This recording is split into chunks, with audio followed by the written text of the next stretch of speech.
Assalamualaikum warahmatullahi wabarakatuh.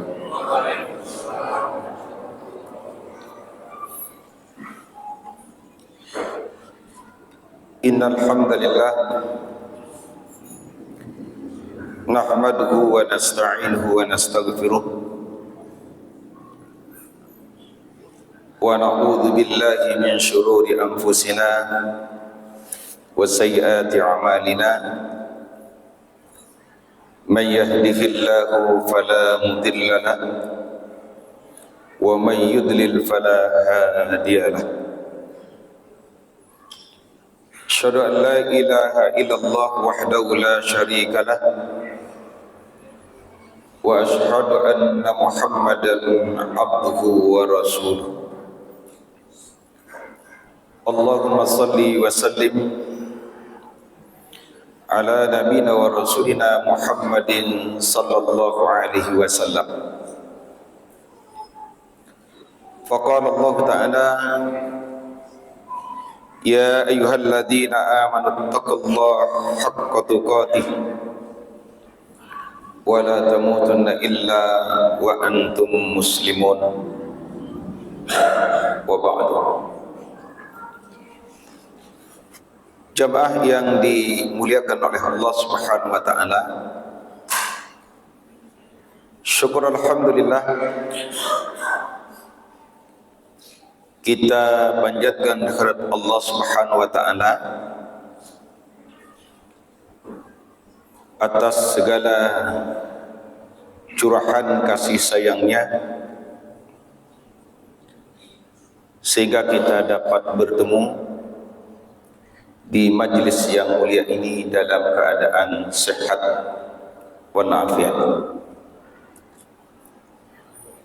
Salawat ma'assalam semoga senantiasa tercurah limpahkan kepada Rasulullah Muhammad sallallahu alaihi wasallam. Jamaah rahimani wa rahimakumullah, pada kesempatan yang berbahagia ini kita akan mengkaji tentang sedikitnya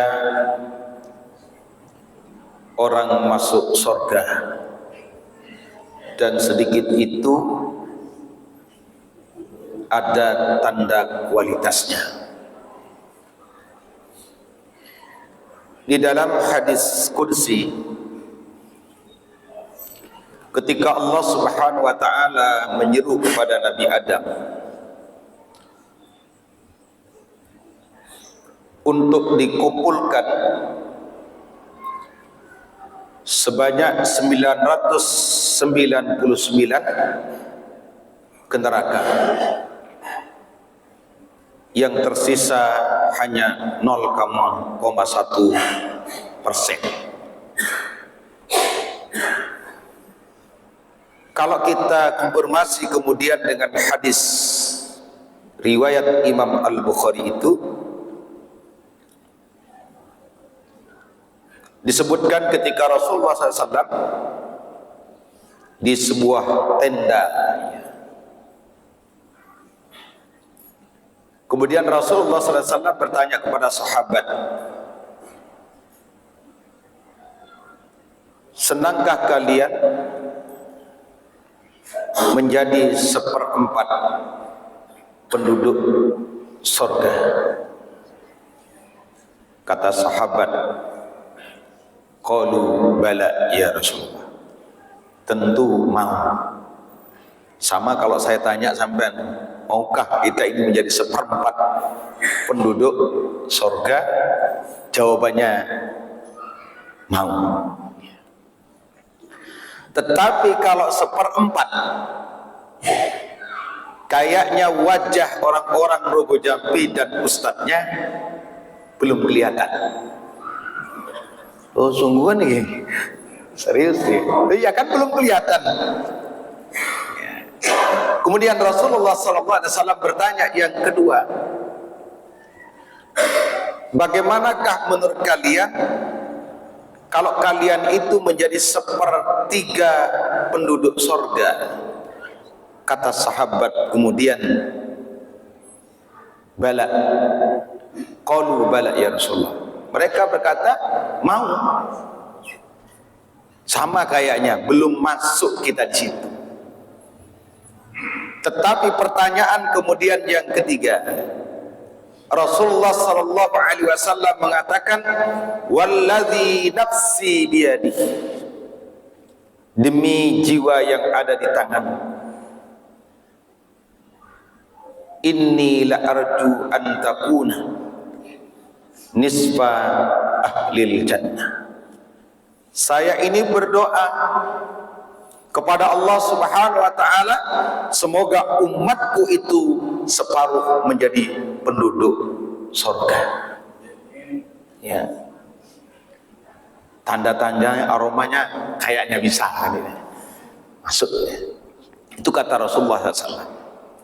Nah, tentu yang separuh ini, kalau kita buka beberapa hadis,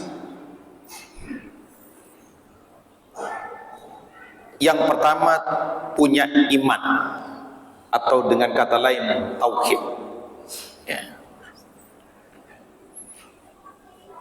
Ketika kita punya atau tauhid itu menjadi poin terpenting, karena nanti di dalam kitab Fathul Bari disebutkan oleh para ulama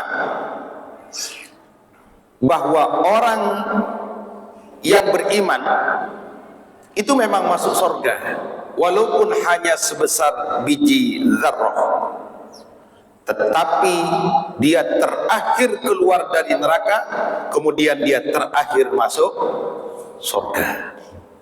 Apa yang diperhitungkan? Imannya. Ini nanti termasuk salah satu kritik tentang kitab Nawaqidul Islam, tentang pembatalan-pembatalan keislaman yang ditulis oleh Al-Imam Syekh Abdul Wahab. Di situ ada 10. Tetapi menurut sebagian majelis tarjih, ayat-ayat yang disodorkan dalam kitab itu turun bukan murni untuk orang Islam, tetapi untuk orang kafir. Ya. Itu nanti begitu. Itu karena selama orang itu meyakini kalimat la ilaha illallah, yaitu tadi jatah surga ada, tapi kapan masuknya itu kita tidak tahu. Ya. Kalau tanya jatah kan begitu kan, dapat. Nah, tentu iman itu pilihan Allah Subhanahu wa taala. Dalam hadis begini, innallaha yu'tid dunya man yuhibbu wa man la yuhibbu. Sesungguhnya Allah Subhanahu wa taala memberikan dunia ini kepada orang yang ia cintai dan kepada orang yang tidak ia cintai. Yang rajin sholat diberikan dunia, yang tidak pernah kena air wudu juga diberikan dunia. Ini kadang yang membuat orang ngambek, Pak. Iku ndak pernah sholat, gonta-ganti mobil.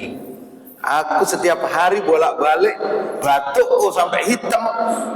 Kok hidupku ndak berubah-berubah kira-kira gitu. Iya. Itu kadang yang kalimat-kalimat ini kan sering kita dengar. Tetapi kalau di dalam kitab Zadul Ma'ad, Ibnu Qayyim menyebutkan itu kekayaan istidrat sementara. Ya. Tetapi kemudian Rasulullah melanjutkan hadis ini, wa innallaha yu'til iman illa man yuhibbu. Dan Allah Subhanahu wa taala memberikan keimanan itu, tauhid kepadanya, hanya kepada orang yang ia cintai. Bukan berarti kita tidak diberi berlimpah harta, Allah itu tak suka. pasti Allah Subhanahu wa taala punya tujuan. Oh, ini kalau diberi dunia banyak malah tak ketok di masjid, maka kemudian diberikan cukup. Makanya kata para ulama apa? Kita diberikan dunia itu sesuai dengan kebutuhan, bukan sesuai dengan keinginan. Itu poin pertama. Karena runtuhnya kekuasaan-kekuasaan zaman dulu terlalu besar mengagungkan dunia. Ya. Kata Rasulullah SAW begini, "Idza uzzimat ummatid dunya, nuzi'at minha haibatal Islam." Jika orang itu sudah menghambakan dunia, mengagungkan dunia, maka Allah cabut kehebatan Islam. Ya. Jadi mikirnya sama, wah guys yang rajin sholat korupsi lebih banyak daripada saya, kan habis, dicabut kehebatan Islam. Satu, itu kata para ulama. Sehingga kualitas keimanan itu perlu diuji. Bentuknya apa? Kalau kita merujuk kepada Quran surah Al-Mu'minun itu kan, qad aflahal mu'minun, sungguh beruntung orang-orang yang beriman. Ya. Ketika dia beruntung, yang disebutkan oleh Allah Subhanahu wa taala, kata Buya Hamka, keberuntungan itu dia akan dapatkan di dunia sekaligus di akhirat.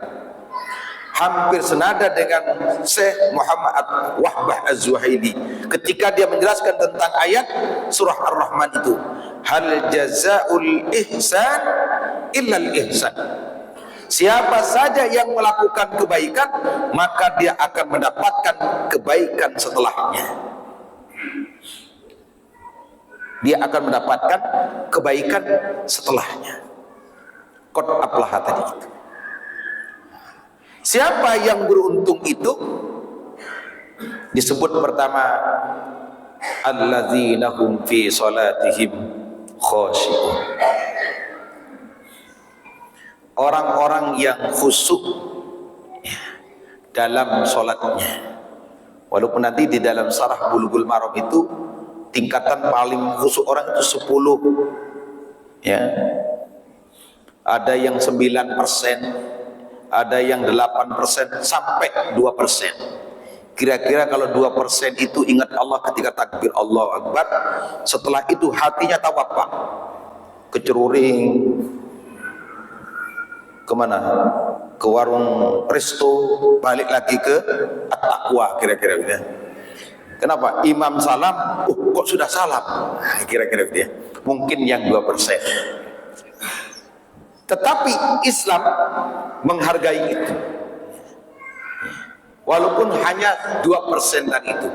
Makanya kenapa kita disuruh istighfar setelah sholat, bukan yang lain. Ya kan? Padahal orang kita ini kan sudah sholat, Pak, sudah ibadah.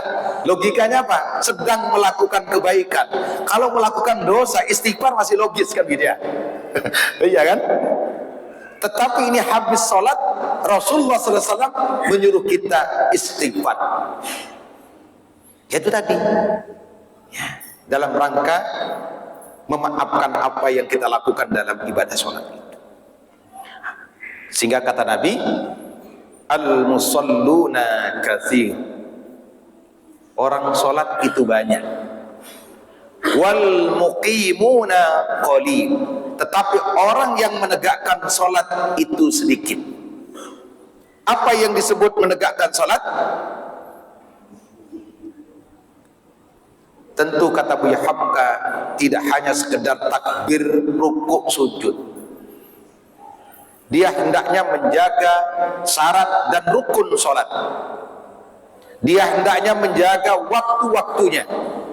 Dia hendaknya menjaga pakaian-pakaian yang hendak dipakai sholat. maka itu disebut dengan kata lain hafizul, menjaga kualitas sholatnya.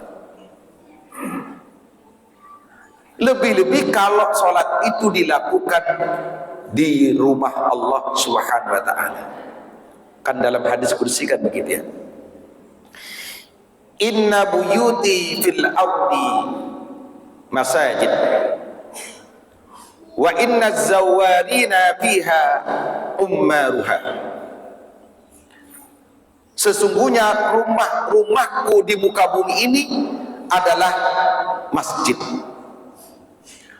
Orang-orang yang datang mengunjunginya itu adalah orang yang datang untuk memakmurkan masjid itu sendiri. Makanya Quran surah At-Taubah kan innama ya'muru masajidallah, kan gitu ya. Hanya saja orang-orang yang hendak atau mau memakmurkan rumah Allah Subhanahu wa taala itu adalah orang yang beriman. Beriman kepada Allah, beriman pada hari akhir, wa aqamas shalah, di masjid. Apalagi masjid kita ini sudah terkenal bukan hanya sekedar di Banyuwangi. Terkenal kemana? Bukan hanya Jawa Timur, pusat sudah kan? Loh iya kan, sudah masuk pusat. Artinya standar masjid itu makmur, tentu orang-orang datang ke situ beribadah kepada Allah Subhanahu wa taala. Ya, datang beribadah kepadanya. Percuma kalau masjid bagus, dingin, kita cari AC-nya kemana? Ternyata AC-nya seperti tidak ada, tapi ada. Oh iya kan? AC-nya kan sudah lengkap kan gitu ya. Itu bayangkan pemakmuran di situ, kata Rasulullah SAW. Di dalam hadis saya kutipkan begini, bahwa innama ummarul masajid hum ahlullah. Sesungguhnya orang-orang yang memakmurkan masjid, rumah itu, rumah Allah tadi itu, mereka termasuk keluarganya Allah Subhanahu wa taala. Kan tidak main. Sehingga dalam hadis kursi disebutkan kalau dia sebagian daripada keluarga Allah Subhanahu wa taala, maka orang yang datang itu, kata Rasulullah SAW, waqdun, tamu Allah Subhanahu wa taala, maka yang melayani adalah Allah Subhanahu wa taala. Hanya nanti kalau kita buka dalam kitab ya, adab-adab berangkat ke masjid, walaupun secara umum itu kan bismillahirrahmanirrahim kan gitu ya, berangkat. Kata Rasulullah, man qala iza kharaja min baitihi, siapa saja yang mengucapkan ketika dia keluar dari rumahnya, bismillah tawakkaltu 'ala Allah la haula wala quwwata illa billah lahu hasbu. Maka kata Allah Subhanahu wa taala, ketika dia mengucapkan dengan menyebut nama Allah Subhanahu wa taala, aku pasrah, tawakal, tidak ada daya dan kekuatan, hanya milik Allah Subhanahu wa taala. Faqala, kemudian Nabi mengatakan, aku cukupkan baginya 3 perkara. Ya. Yang pertama, huduyita, aku telah memberikan kepadanya petunjuk. Ya. Hudida, aku telah memberikan kepadanya petunjuk. Artinya apa? Orang yang keluar rumah tadi itu tidak semuanya berdoa dengan doa ini, walaupun sudah hafal.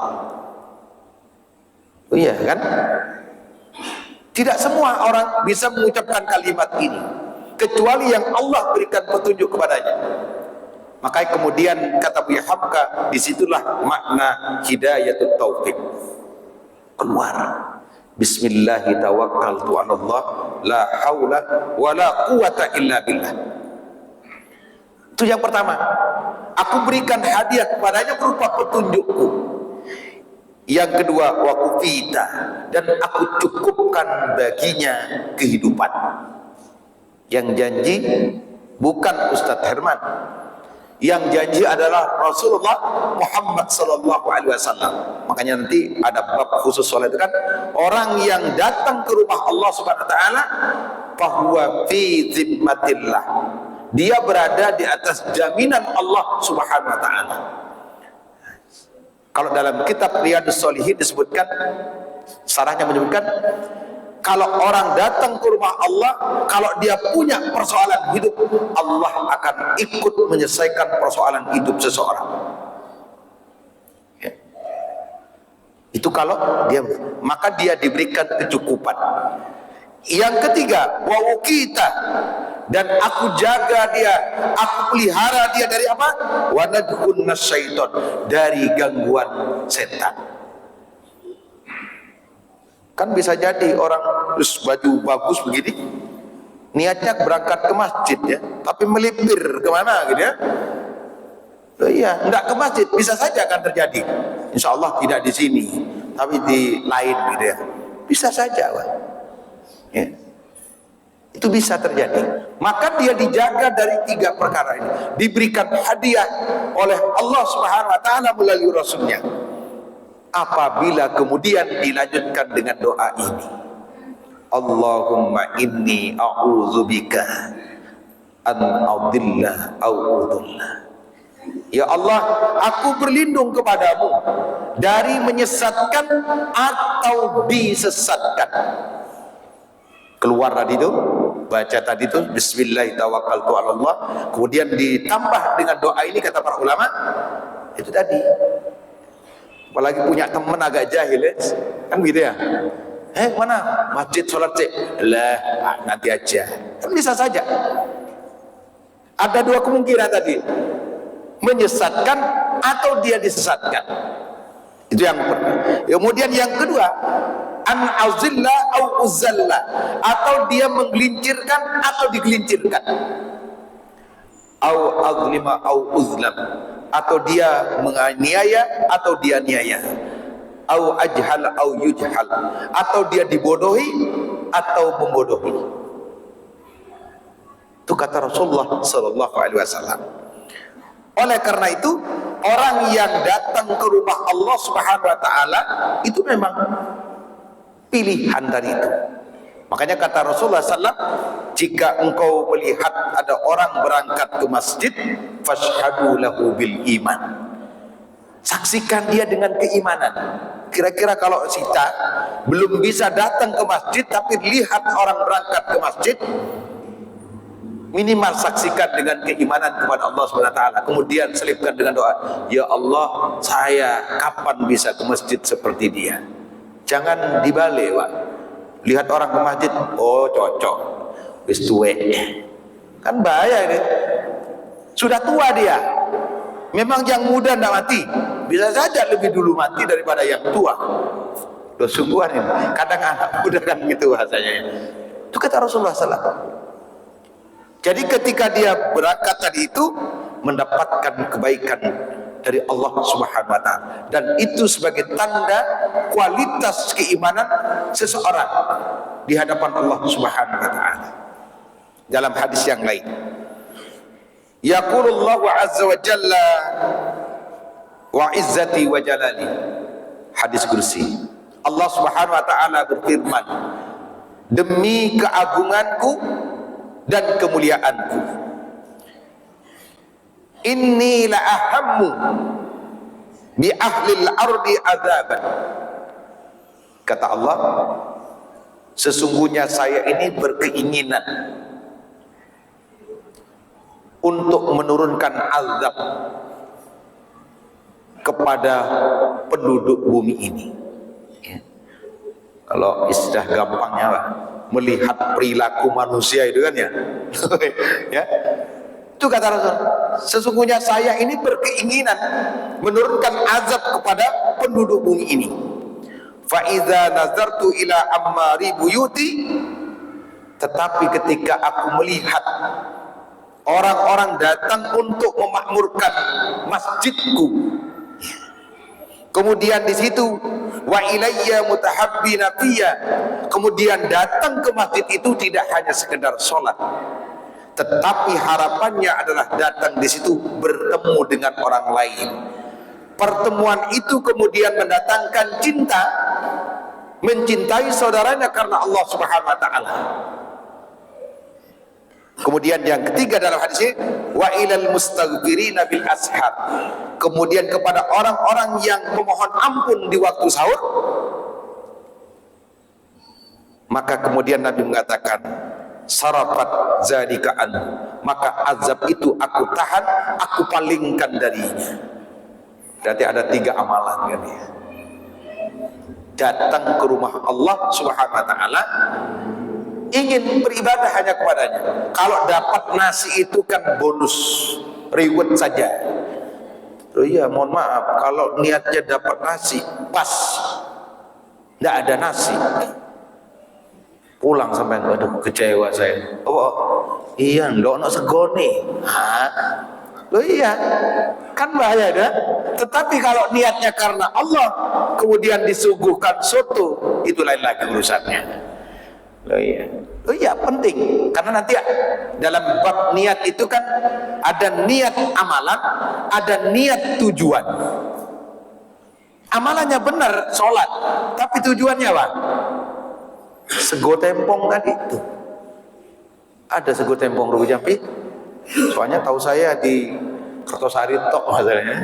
Oh iya, kalau tujuannya itu, amalannya benar, tetapi tujuannya tidak benar, maka kata para ulama itu bisa mengurangi tadi. Tetapi jangan berhenti. Mungkin tujuan awalnya adalah nasi, tidak apa-apa. Tetapi lambat laun nanti berubah. Maka kemudian ada hadis, Allah menghitung bukan startnya, tetapi yang dihitung adalah finishnya. Tidak apa-apa umpama niatnya awalnya pokoknya oleh mangan gitu ya, tidak apa-apa. Tetapi nanti mikir dia, kalau setiap hari niatnya makan rugi, berubah pelan-pelan. Kemudian nanti gitu, ibarat lomba kemudian bukan startnya yang dihitung, tapi apa? Siapa yang sampai di garis finish itu adalah pemenang, kan kira-kira gitu. Itu penting ya. Itu kata para ulama. Sehingga orang yang datang ke situ, ke rumah Allah Subhanahu wa taala, kemudian yang kedua, datang di situ juga harus saling mengenal kalau bisa. Masa bertahun-tahun sholat sama tapi tidak mengenal saudaranya.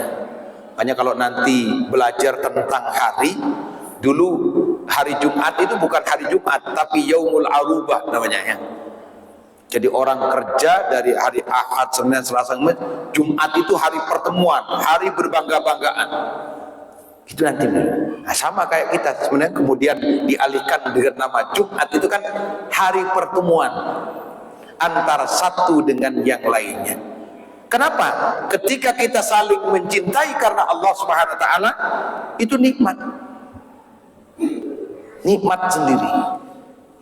Walaupun itu berat. Apalagi kalau dalam hadis yang saya sampaikan pertama tadi kan, apabila umatku mengagungkan dunia, dicabut kehebatan Islam. Wa idza turikatil amru bil ma'ruf wan nahyu 'anil munkar hurimat barakatul wahyi. Apabila orang meninggalkan dakwah, ya, meninggalkan majelis ilmu, nah standar kedua nanti makmurnya masjid itu, pertama sholat, yang kedua ada kajian di dalamnya. Apabila dia meninggalkan dakwah amar ma'ruf nahi munkar, maka diharamkan untuk mendapatkan berkah wahyu. Wa iza tasabat ummati saqatat min ainillah. Yang ketiga, apabila umatku hanya pekerjaannya debat tok, enggak selesai-selesai, itu dia jatuh dari pandangan Allah Subhanahu wa taala. Jadi kembali kedua, unsur yang disebutkan oleh Nabi SAW bertemu karena Allah, kemudian tadi terjalinnya mana berdoa di dalamnya, karena doa itu juga bagian daripada kekuatan. Maka orang beriman itu juga tidak boleh mendoakan dirinya sendiri saja, ya, harus mendoakan orang lain. Apalagi kalau dalam Quran surah Ibrahim kan, Rabbana ighfirli wa liwalidayya walil mu'minin yauma yaqumul hisab. Itu berapa miliar kita sudah dapat pahala. Apa kata malaikat? Wa anta bimithlihi, engkau akan mendapatkan sesuai dengan doa engkau kepada orang lain akan kembali kepada dirimu. Itu kata Rasulullah sallallahu alaihi wasallam. Ketika makmur masjid tadi itu, kemudian yang kedua adanya majlis ilmu. Ada ungkapan begini, al-ilmu hayatul Islam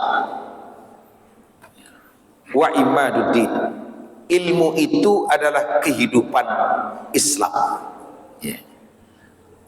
dan penyangga topang dari agama. Makanya kata Kiamat Dahlan, kalau ranting itu meninggalkan majelis ilmu walaupun hanya 4 anggotanya, jangan pernah berharap untuk bertambah. Nah, suwe sempat nggak ada pengajian kan? Lu ya kan hilang satu persatu. 4 ngaji saja. Ya urusan ngaji seperti apa? Mungkin buat kopi, siapkan ketan, ngobrol. Gimana ranting kita ini? Adakan pengajian, kan begitu. Dari ngobrol itu akan terjadi kekuatan yang lain. Itu kata Rasulullah. Maka dalam hadis sebutkan begitu, man goda, dalam riwayat yang lain menunjukkan man roha ilal masjid la yuridu illa ayyata'allama khairan aw yu'allim kana ajru ka hajjin tamman hajjatah. Barang siapa yang keluar pagi-pagi, ya, ada menyebutkan sore juga ya, pagi-pagi keluarnya itu ingin mendapatkan kebaikan. Dalam kitab disebutkan al-ilmu, atau mengajarkan ilmu, kecuali dia akan mendapatkan pahala seperti orang yang melakukan ibadah haji dan umroh. Tetapi yang kita jangan kemudian tidak usah daftar haji, teko ke masjid aja, pahalanya sama dengan haji. Tidak, bukan begitu. Itu hadiah sebenarnya. Itu dari Rasulullah SAW. Untuk apa di situ? Kecuali dia mendapatkan kebaikan tadi itu, memahami ayat Allah Subhanahu Wa Taala. Untuk menjadi umat yang unggul itu dalam hati kan ada 4 sikap orang terhadap Quran itu kan. Masalul mu'minin alladzi yaqra'ul Qur'an kamasali utrujah rihuha thayyibun wa ta'muha thayyibun. Perumpamaan orang yang beriman itu yang membaca Al-Quran kemudian dia mengkajinya seperti buah utrujah, baunya enak, rasanya juga enak. Jadi baunya enak, rasanya juga enak. Itu kalau orang yang membaca Al-Quran kemudian dia mentadaburinya. Ada yang kedua, masalul mu'minin alladzi la yaqra'ul Qur'an kamasalit tamroh. Perumpamaan orang yang beriman yang tidak membaca Al-Quran itu seperti buah kurma. La rihaha, tidak ada baunya. Wa ta'muha khulwun, walaupun rasanya manis. Ayo wes, korma yang paling bagus ada baunya enggak? Enggak ono, Pak. Kecuali disemprot ya. Maksud saya kalau alami dia tidak punya aroma. Kenapa Rasulullah SAW mentafsirkan orang yang tidak dekat dengan ayat Allah, tidak mau mengkajinya seperti tadi itu, seperti buah korma. Tidak ada baunya, tapi rasanya enak. Bisa dalam kehidupan kita juga bisa terjadi itu. Baca wal asri keliru, repot ya. Ya, wal asri dianggap keliru. Mungkin aroma dan tadi, tapi walaupun kalau dia menjelaskan tentang surah al asri itu hebat, bisa saja terjadi. Tetapi ada seperti orang munafik yaqra'ul Qur'an kamathali hadzalah. Ya. Orang munafik itu ketika dia membaca Al-Quran, rihuha thayyibun wa ta'muha murrun.